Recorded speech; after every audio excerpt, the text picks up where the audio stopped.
উপস্থিত আজকে এই আমাদের জাতীয় প্রেস ক্লাবের সামনে সারা বাংলাদেশ থেকে আগত স্বীকৃতিপ্রাপ্ত নন এমপিও শিক্ষা প্রতিষ্ঠানের সকল শিক্ষক শিক্ষিকা এবং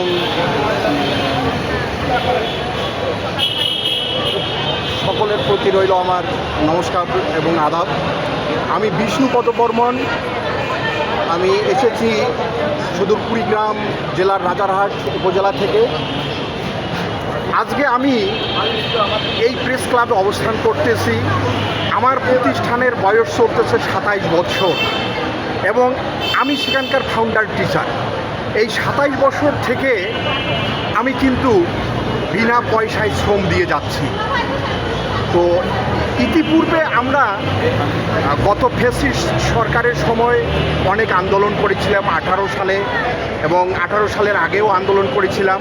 করার পর এই সরকার করেছিল কি যে 18 সালে নতুন একটা নীতিমালা জারি করেন এবং আপনারা দেশবাসী সবাই জানেন যে ইতিপূর্বে যে সমস্ত প্রতিষ্ঠান এমপিওভুক্ত হয়েছে সেই সমস্ত প্রতিষ্ঠানের একমাত্র মানদণ্ড ছিল স্বীকৃতি পাওয়ার পর প্রথমে আমরা পাঠদানের জন্য আবেদন করতাম। পাঠদানের আবেদনটা আমাদের মঞ্জুর হলে পাঠদানের অনুমতি যখন দিত এবং সেখানে পাঠদানের অনুমোদন পেতে গেলেও আমাদেরকে বিভিন্ন ক্রাইটেরিয়া পূরণ করতে হতো। সে সমস্ত শর্ত পূরণ করে তারপরে আমরা আবেদন করতাম যথাযথ কর্তৃপক্ষের কাছে। যথাযথ কর্তৃপক্ষ আমাদেরকে পাঠদানের অনুমতি দিয়েছিল এবং দেওয়ার পর 3 বছর আমাদেরকে ট্রায়ালে রেখেছিল।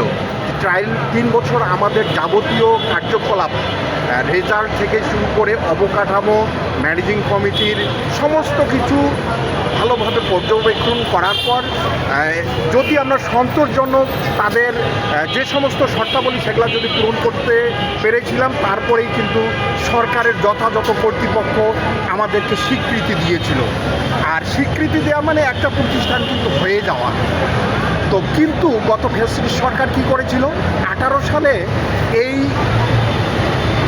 আমাদের এই নন এমপিও প্রতিষ্ঠানগুলো বিশেষ করে যে সমস্ত প্রতিষ্ঠান 2001 থেকে 2006 পাঠদানের অনুমতি পেয়েছিল স্বীকৃতি পেয়েছিল তারা জানতো যে এগুলা তৎকালীন জাতীয়তাবাদী দল বিএনপির সরকারের প্রতিষ্ঠান।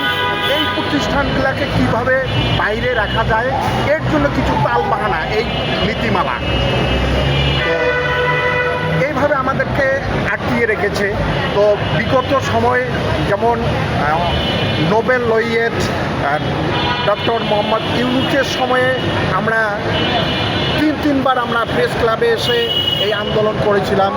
সেখানে আমাদেরকে আশ্বস্ত করা হয়েছিল এবং আপনারা জানেন যে ইতিপূর্বে ওই সময় কিন্তু আমাদের এই প্রাপ্ত নন এমপিও প্রতিষ্ঠান এমপিওভুক্ত করার জন্য মোটামুটি একটা উপযুক্ত বাজেট ছিল যেগুলাকে যেন আমরা এমপিওভুক্ত হতে পারি এজন্য সরকার কিন্তু বাজেট রেখেছিল আমাদেরকে। কিন্তু দুঃখের বিষয় আমাদের নন এমপিও শিক্ষকদের আমাদের সংগঠনের চাপে তারা পরিশেষে বাধ্য হয়েছিল আমাদের কাছ থেকে আবেদন নেয়ার এবং প্রথমে স্কুল এবং কলেজের তারা আবেদন নিয়েছিল। সেখানে 3615টা প্রতিষ্ঠান টোটালি আবেদন করেছিল এবং এর থেকে সফটওয়্যারের মাধ্যমে যাচাই বাছাই করে সেখানে 1719টা প্রতিষ্ঠানকে তারা যোগ্য ঘোষণা করেছিল। কিন্তু দুঃখের বিষয় লাস্ট মুহূর্তে এসে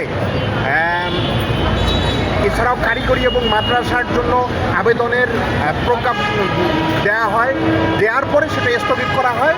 আর আমাদের এই যে 1719টা প্রতিষ্ঠান যে এমপিও ভুক্তির যে বিষয়টা ছিল এটা তারা অনিবার্য কারণবশত স্থগিত করে দেয় একবারে নির্বাচনের আগ মুহূর্তে। তো সেখান থেকে হতাশা হয়ে আবারও আমরা এই অবস্থান কর্মসূচিটার আগে বিভিন্ন আমরা পদক্ষেপ নিয়েছিলাম।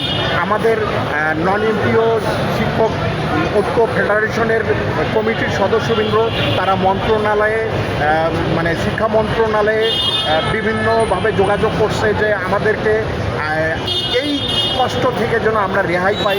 সারা দেশের অভুক্ত নির্যাতিত নিপীড়িত শিক্ষকরা যেন মুক্তি পায় এর জন্য যোগাযোগ করেছিল, কিন্তু সেখান থেকে ভালো রেসপন্স না পাওয়ার পর কেন্দ্রীয় কমিটি বিভিন্ন কর্মসূচি ঘোষণা করে জেলায় জেলায় আমাদের মিটিং করার পর, বিভাগীয় পর্যায়ে মিটিং করার পরে সরকারকে আমাদের এই নন এমপিও শিক্ষক ফেডারেশনের পক্ষ থেকে আলটিমেটাম দেওয়া হয়, কিন্তু তারা আমাদের দিকে সুদৃষ্টি না দেওয়াতে শেষে বাধ্য হয়ে গত 7 তারিখ থেকে আমরা আমাদের এই প্রেস ক্লাবে অবস্থান করতেছি।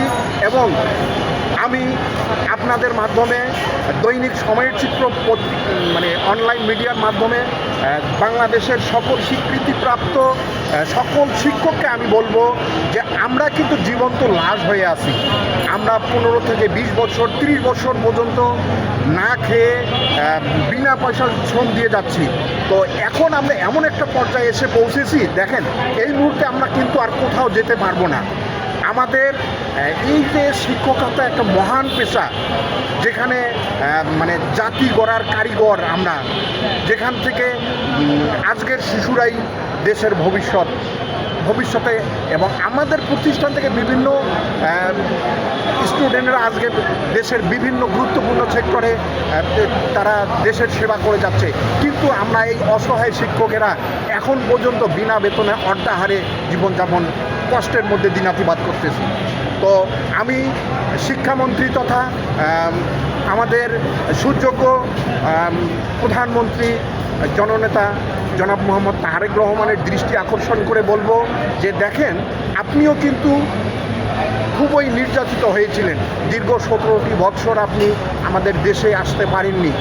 তো নির্যাতনের কি জ্বালা এটা মনে হয় আপনাকে বুঝাতে হবে না। আর ওই সময়ে ইন্টারিয়াম গভর্নমেন্টের সময় আপনি কিন্তু অনলাইনে কনফারেন্সের মাধ্যমে আমাদেরকে আশ্বস্ত করেছিলেন যে আমাদের জাতীয়তাবাদী দল তথা বিএনপি যদি সরকার গঠন করে তাহলে শিক্ষকদেরকে রাস্তায় আসতে হবে না, রাস্তায় নামতে হবে না, তাদের সব দাবি দাবা মেনে দিতে হবে। তো এজন্যই আমি এবং আপনি ভেবে দেখবেন আমাদের বিষয়টা যে আসলে আমাদের দাবিটা যৌক্তিক কিনা। কারণ আমরা ভুইফোর কোনো প্রতিষ্ঠান দাঁড় করাইনি। সরকারের যথাযথ কর্তৃপক্ষের সমস্ত শর্ত পূরণ করে আমরা প্রতিষ্ঠান গড়েছিলাম, নিয়োগপ্রাপ্ত হয়েছিলাম, পাঠদান করেছি।